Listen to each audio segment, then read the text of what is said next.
आज की वीडियो बहुत ज़्यादा इम्पॉर्टेंट होने वाली है क्योंकि आज पीपीएससी से रिलेटेड मैंने 12 क्वेश्चंस निकाले हैं जो मुझसे बार बार पूछे जाते हैं स्टूडेंट्स की तरफ से या डिफरेंट ग्रुप्स में, डिफरेंट मेरे यूट्यूब चैनल पे। सो उन 12 क्वेश्चन हैं और उन क्वेश्चन से आप सबके भी जो पीपीएससी से रिलेटेड या डिफरेंट किस्म की जॉब्स आती हैं उनसे रिलेटेड तमाम जो चीज़ें हैं वो क्लियर हो जाएंगी। सो स्टार्ट करते हैं। पहला क्वेश्चन मुझसे पूछा गया था कि पंजाब पब्लिक सर्विस कमीशन क्या है और ये कैसे काम करता है। देखें, Punjab public service commission basically एक इंस्टीट्यूशन है। डिफरेंट डिपार्टमेंट इससे रिक्वायर करते हैं कि ये इतनी सीट्स हैं, इनके अगेंस्ट आप लोग टेस्ट कंडक्ट कराएँ, कैंडिडेट को सिलेक्ट करें और काबिल लोगों को सिलेक्ट करके हमें दें। ये पंजाब के जितने भी डिपार्टमेंट हैं वो पंजाब पब्लिक सर्विस कमीशन से ही कांटेक्ट करते हैं, रब्ता करते हैं। काफ़ी रिलायबल इदारा है और काफ़ी कंपैटिबल है क्योंकि इसमें कंपटीशन भी काफ़ी ज़्यादा हाई होता है। इसके अलावा सेकंड क्वेश्चन मुझसे पूछा गया था कि sir Punjab public service commission में कौन कौन अप्लाई कर सकता है और इसके लिए कितनी तालीम रिक्वायर्ड होती है। देखिए, पंजाब पब्लिक सर्विस कमीशन अगर आप इसमें अप्लाई करना चाहते हैं तो इसके लिए मोस्टली जो 90% सीट्स आती हैं उसके लिए ग्रेजुएशन रिक्वायर्ड होता है। अगर आपने ग्रेजुएशन किया हुआ है तो आप इसके लिए अप्लाई कर सकते हैं। और जो टू सम एक्सटेंट कभी कभार इंटर पे भी आ जाती हैं और मैट्रिक पे भी रिसेंटली आ चुकी हैं फूड डिपार्टमेंट में। सो जो 90% जो सीट्स आती हैं उसके लिए ग्रेजुएशन रिक्वायर्ड होता है। आपने बीए, बीएससी या बीएस किया हुआ है तो आप पीपीएससी के लिए अप्लाई कर सकते हैं। इसके अलावा थर्ड क्वेश्चन है, सर क्या ये इम्तिहान बहुत ज़्यादा मुश्किल है। देखें, मुश्किल नो डाउट है लेकिन बहुत ज़्यादा मुश्किल नहीं है।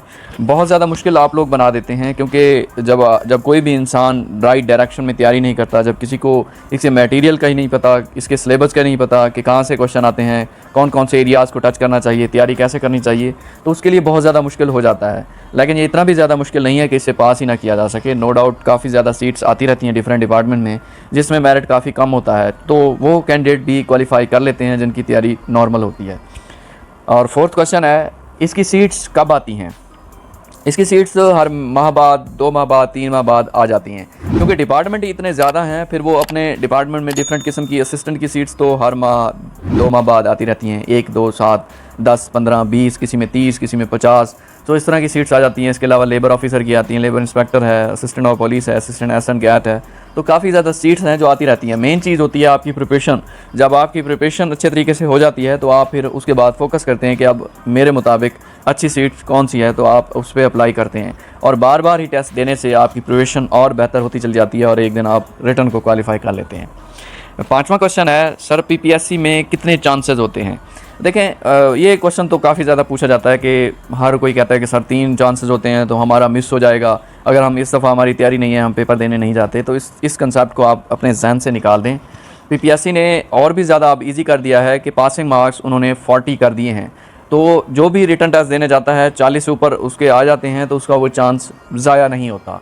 इसके अलावा ये भी समझने की ज़रूरत है कि जिस सीट के अगेंस्ट आप देने गए हैं उसी का चांस काउंट होगा, बाकी जो सीट्स इसके अलावा आती रहती हैं उनका चांस काउंट नहीं होगा। फॉर एग्ज़ाम्पल, हर 2 साल बाद या हर साल लेबर इंस्पेक्टर की सीट्स आती हैं, तो आपने एक दफ़ा लेबर इंस्पेक्टर दिया, आपका एक चांस हो गया। फिर अगले साल अगर लेबर इंस्पेक्टर का देंगे तो वो भी अगर 40 से कम आते हैं फिर सेकंड चांस आपका कंसीड हो जाएगा। और फिर तीसरे साल फिर आती हैं तो फिर भी अगर आपके 40 से कम आ जाते हैं तो आपके 3 चांस होंगे कंसीड। इसके अलावा असिस्टेंट डिफरेंट डिपार्टमेंट में आता है, assistant labour and human resource department की आती हैं, असिस्टेंट एसएन गैट की आती हैं, तो उसके भी हर एक डिपार्टमेंट के हर एक असिस्टेंट के 3-3 चांसेस होंगे। सो ये समझने की ज़रूरत है कि आप 40 से भी ज़्यादा टेस्ट दे सकते हैं, तो आप अपने जहन से ये बात निकाल दें कि चांस आपका ज़ाया होगा। आप जितने मर्जी आए टेस्ट दें आप पीपीएससी में दे सकते हैं। सो ये चांसेस का कंसेप्ट अपने जहन से निकाल दें। सो 6 क्वेश्चन था कि सर पीपीएससी की तैयारी कहाँ से करनी चाहिए। देखें, पीपीएससी की तैयारी अगर आपने प्रॉपर तरीके से करनी है तो 10 सब्जेक्ट्स हैं। जनरल नॉलेज है, पाक स्टडी है, ज्योग्राफी है, करंट अफेयर है, मैथ है, इंग्लिश है, इस्लामियात है, उर्दू है, एवरीडे साइंस है और कंप्यूटर है। इन 10 सब्जेक्ट्स की तैयारी जब तक आप डिटेल से नहीं करेंगे आपका टेस्ट पास नहीं होंगे। इसके अलावा आप इन डिटेल से करने के बाद आप पीपीएससी के जो पास्ट पेपर्स हो चुके हैं उनको भी अच्छे तरीके से कर लें डिटेल वाइज। फॉर एग्ज़ाम्पल, एक क्वेश्चन है IMF international monetary fund work कैसे करता है, इसमें कितनी कंट्रीज़ हैं, कब फाउंड हुआ था, इसके मैनेजिंग डायरेक्टर कौन है, किस कंट्री में फाउंड हुआ था और इसका हेडक्वार्टर कहाँ पे है। तो ये सारी चीज़ें हैं जो बार बार क्वेश्चन में आती हैं। इस तरह वर्ल्ड बैंक का भी जैसे आएगा, यूनाइटेड नेशन का टॉपिक आएगा, तो आप गूगल से सर्च कर सकते हैं या किसी भी तरीके से आप इनकी डिटेल वाइज अच्छी तैयारी करें, तभी आपके ये टेस्ट क्लियर होना शुरू होंगे। अब 7 क्वेश्चन था सर पीपीएससी में कोटा सिस्टम कैसे काम करता है। देखें फॉर एग्जांपल 10 सीट्स पीपीएससी ने अनाउंस की हैं, 7 उसमें ओपन मेरिट पे हैं, 2 वुमेन कोटा की हैं और 1 डिसेबल कोटा की है। सो जो ओपन मेरिट पे compete करेंगे वो 7 कैंडिडेट 7 सीट्स ही हैं। सो उसके लिए थोड़ा टफ हो जाएगा, इसके लिए वुमेन कोटा की अलहदा से हैं। अगर वुमेन के ज़्यादा मार्क्स आ जाते हैं तो वो ओपन मेरिट पे आ जाएंगी, अगर ओपन मेरिट से कम है तो वो वुमेन कोटा में सिलेक्ट हो जाएंगी। सो इससे ये कहा जा सकता है कि वुमेन के बहुत ज़्यादा चांसेस हैं पीपीएससी में क्वालिफाई करने के लिए, क्योंकि इनका जो मेरिट होता है वो ओपन मेरिट से 10 से 15 मार्क्स कम ही होता है। सो अगर वुमेन इनमें आना चाहती हैं, गर्ल्स आना चाहती हैं, तो वो ईज़िली इसको कम्पीट कर सकती हैं अगर अच्छे तरीके से वो तैयारी करें तो। नेक्स्ट पूछा जाने वाला क्वेश्चन ये है कि पीपीएससी का रिटन टेस्ट कैसे अटैम्प्ट करना चाहिए, क्योंकि टाइम बहुत शॉर्ट होता है। नो डाउट पीपीएससी का रिटन टेस्ट जब आप देने जाते हैं तो 90 मिनट्स होते हैं और 100 क्वेश्चन होता है। तो जो भी स्टूडेंट्स होते हैं वो अच्छे तरीके से उसको अटैम्प्ट नहीं कर पाते, उनके क्वेश्चन जो है वो मिसिंग हो जाते हैं। तो इसका बेस्ट वे तो ये है कि जब पहली अटैम्प्ट आप देते हैं, फर्स्ट जब आप पेपर को देखते हैं, सामने पढ़ते हैं, पहली अटैम्प्ट में आप वो क्वेश्चन करें जो 100% आपको आते हों, वो चाहे 30 हों, 40 हों, 50 हों। और जब पहला क्वेश्चन आप पढ़ेंगे तो उसकी जो आंसर शीट होती है उसमें बबल फिल करना होता है। सो फॉर एग्जांपल पहले का बी है तो बी पे वहाँ पे जाके आंसर शीट में आपने जस्ट उस पर टिक कर देना है, या फिर वो थोड़ा सा डॉट लगा दें ताकि निशानी आपको जाहिर हो, बाद में आप उसको फिल कर कीजिएगा। सेकंड का सी है तो सी पे डॉट लगा दें, थर्ड का डी है तो डी पे डॉट लगा दें, फोर्थ का सी है तो सी पे डॉट लगा दें, फिफ्थ का ए है तो ए पे डॉट लगा दें। इस तरह डॉट लगाते जाएं। जब पहली अटैम्प्ट कंप्लीट हो जाए उसके बाद आपने उस बबल को फिल करना है। तो ये बेस्ट वे है। सेकंड अटैम्प्ट में आप वो क्वेश्चन करें जो 70% आपको आते हों या 80% आते हों, सो वो आपके अटैम्प्ट हो जाएंगे और वो भी इस तरीके से कीजिएगा। और थर्ड अटैम्प्ट आपकी लास्ट अटैम्प्ट होगी, जिसमें अगर आपको 2 में डाउट है या 3 में डाउट है उसको भी आपने करना है, क्योंकि 0.25 नेगेटिव मार्किंग होती है। मींस 4 क्वेश्चन अगर गलत होते हैं तो 1 नंबर आपका कटता है। तो आपने इसमें रिस्क ज़रूर लेना है। 85 से 90 क्वेश्चन आपने ज़रूर करने हैं। अगर आपको बहुत अच्छी तैयारी है तो आप 95 तक भी कर सकते हैं। जितने ज़्यादा करेंगे, अगर आपको आते होंगे तो फिर ज़्यादा चांसेस होंगे। थोड़ा सा रिस्क इसमें लेना पड़ता है। अब 9th क्वेश्चन है कि सर पीपीएससी का सिलेक्शन क्राइटेरिया क्या है।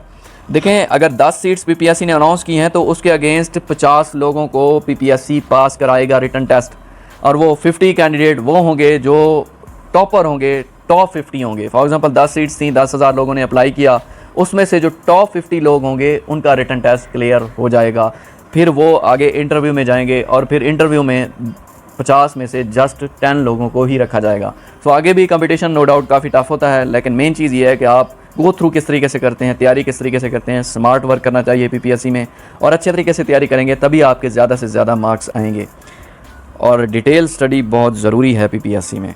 नेक्स्ट क्वेश्चन है कि सर पीपीएससी में कितने मार्क्स आने चाहिए तो रिटन टेस्ट पास हो जाता है। वैसे रिटन टेस्ट पास करने के लिए तो 40 मार्क्स पीपीएससी ने कहा है, लेकिन मेरिट में आने के लिए डिपेंड करता है कि पेपर किस तरीके से है। अगर पेपर आपका आ जाता है ईजी तो मेरिट थोड़ा ऊपर चला जाता है। मींस वो 70 पे होगा, 75 पे हो जाएगा, या 80 पे भी चला जाता है। अगर क्वेश्चन जो पेपर है वो काफ़ी टफ है तो 65, 60 पे भी रुक सकता है। सो डिपेंड करता है कि पेपर सिचुएशन कैसी है, पेपर आसान है या टफ है। सो उस पर डिपेंड करता है। नेक्स्ट क्वेश्चन है कि सर पीपीएससी के इंटरव्यू की तैयारी कैसे करनी चाहिए। देखें, पीपीएससी के इंटरव्यू की प्रिपरेशन करने के लिए आपको इन 10 सब्जेक्ट्स पे अगर ग्रिप हासिल है तभी आप इंटरव्यू क्वालिफाई कर सकते हैं। जो एमसीक्यूज़ बेस्ड प्रिपरेशन करके जाते हैं वो फिर इंटरव्यू में बहुत ज़्यादा स्ट्रगल करते हैं, क्योंकि जब उसने पूछ लिया कि ऑब्जेक्टिव रेजोल्यूशन क्या है, इसके मकासद क्या थे, आप तो जस्ट ये पढ़ के गए होंगे ना कि ऑब्जेक्टिव रेजोल्यूशन कब पेश की गई थी या किसने पेश की थी। तो ये जब तक डिटेल स्टडी नहीं करेंगे इंटरव्यू कभी भी क्लियर नहीं होगा। इंटरव्यू को क्लियर करने के लिए 3 चीज़ें जहन में रखें। इंटरव्यूअर जो होता है वो 3 चीज़ों पर बहुत ज़्यादा फोकस कर रहा होता है। सबसे पहली चीज़, आपकी जो डिग्री है उस पर आपकी ग्रिप होनी चाहिए। बहुत एक्स्ट्रा ऑर्डिनरी चाहे नहीं है आपकी, लेकिन बेसिक चीज़ें आपको आनी चाहिए जो रोज़मर्रा ज़िंदगी में उसके लिहाज से यूज़ हो रही हैं, वो आपको आनी चाहिए।